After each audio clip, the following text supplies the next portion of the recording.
angry man. You know, the one thing I think you can take out of this, and I thought you were very gracious to Newt Gingrich in this, how close did you come?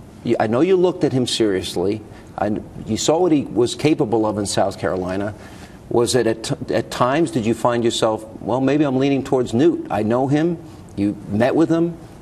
He had these great debate performances. He's smart. He's feisty. He fights. And I like him. I like him. I think he's a really effective guy. And the one thing that I do feel is that he might have become the focus of the campaign in terms of Obama. And really, Obama has to be the focus of the campaign. Obama is doing a terrible job as president. The world is laughing at us. The world is ripping us off, whether it's China or OPEC or India or any other nation. Colombia made $4 billion on us last year. $4 billion to Colombia. It's a small, they call it a trading partner. I don't need partners like that. You don't need partners like that. Colombia, the country, made $4 billion on us. Everybody makes on us. We have nobody. So it really, I have a lot of respect for Newt. I like Newt. He's a member of my club in Washington. I really like him a lot. I like his wife. The problem is that I really feel that he would have had a very, very hard time getting elected. And I also liked when Mitt stepped it up. And when Mitt started talking about what's going on with the world and how the world is treating us and how they're just scoffing at us, and he specifically mentioned China, because I guarantee you China, behind those closed doors of their leaders, they're laughing at our leaders and how stupid they are. We spoke at length in last night's program about that very issue, and Mitt Romney talked a lot about it. So obviously I think you pushing him on that issue probably had some impact.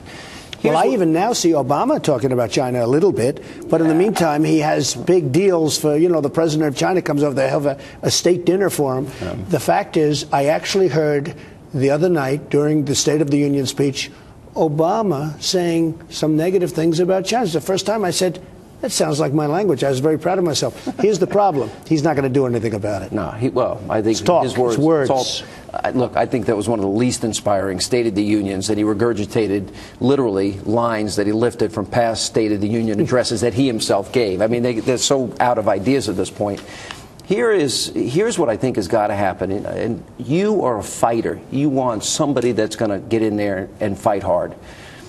For all the talk about the negativity amongst the Republicans, T-ball, $1 billion, grandma over the cliff, all of these things are really important. Republicans want dirty air and water. They don't care about kids with autism and Down syndrome. Terrible. The president has said all of this. Right. So is this the beginning of, if Mitt Romney gets the nomination, are you convinced that he's going to be strong enough, fight hard enough to combat what's coming his way? Well, I actually just spoke to him, just endorsed him, have a great relationship with him. And I said, you have to treat Obama the same way as you're treating everybody else during the last couple of weeks, because they are not nice people. These are bad people in many respects, but they are not nice people. And, you know, he goes around, oh, he's a nice guy, he's a nice guy. In the meantime, every analyst is saying the most, because I was looking at the different commercials, and they say the only commercials that were more negative were Obama's commercials. Absolutely. So I hope that on the assumption that Mitt gets the nomination, that when he goes against Obama, he remembers that he's got to be tough and he's got to be nasty, because they're going to be really nasty to him. They are going to go after him and they're going to be nasty. Oh. But the truth is, he has better material on Obama than Obama has on him. Obama has been terrible. He's been a terrible president. He had no record when he ran. He did nothing. When we come back, we got to take a break. I want you to explain what you would do if you were advising the nominee going up against Obama, and where the area of attack is that you would have. And we're going to continue more with Donald Trump.